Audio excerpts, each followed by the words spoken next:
Mesdames, Messieurs, bonsoir. Le blackout donc sur la Chine, plus d'images depuis ce matin, plus de téléphones avec les correspondants de presse. En interdisant aux journalistes étrangers de couvrir les événements, les autorités chinoises ont montré leur détermination à faire leur ménage. Sinon sans témoins, pas d'expulsion pour l'instant, du moins dans la discrétion, contrairement à ces dernières semaines ultra médiatisées. Ce que l'on sait tout de même, c'est que la plus grosse armée du monde, 3 millions d'hommes, est défiée et bloquée dans sa progression par plus d'1 million de Chinois descendus dans les rues de Pékin, des Chinois qui appellent les soldats à fraterniser avec leur mouvement. Avec Francine Raymond, les toutes dernières images qui nous sont parvenues et les informations qui filtrent encore. La dernière image en provenance de Pékin, filmée une demi-heure avant l'entrée en vigueur de la loi martiale, ce matin à 10 h. Le premier matraquage de la police contre les étudiants contestataires. La chaîne américaine CNN montrera en direct le représentant du gouvernement chinois ordonnant un arrêt immédiat des retransmissions télévisées.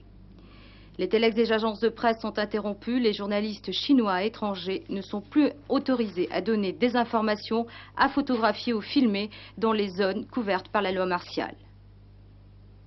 Au lever du jour, on a vu ces images étonnantes, des dizaines de camions militaires stoppés aux portes de Pékin.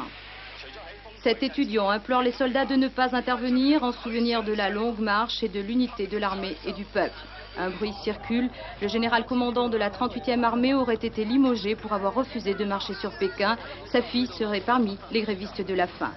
Pour mettre fin au chaos, l'armée populaire de libération a ordre depuis hier soir d'agir sans hésitation et par tous les moyens. Ce matin, des hélicoptères ont survolé la place Tiananmen. Ouvriers et étudiants, le poing levé, crient « Nous sommes vos frères, protégez le peuple ».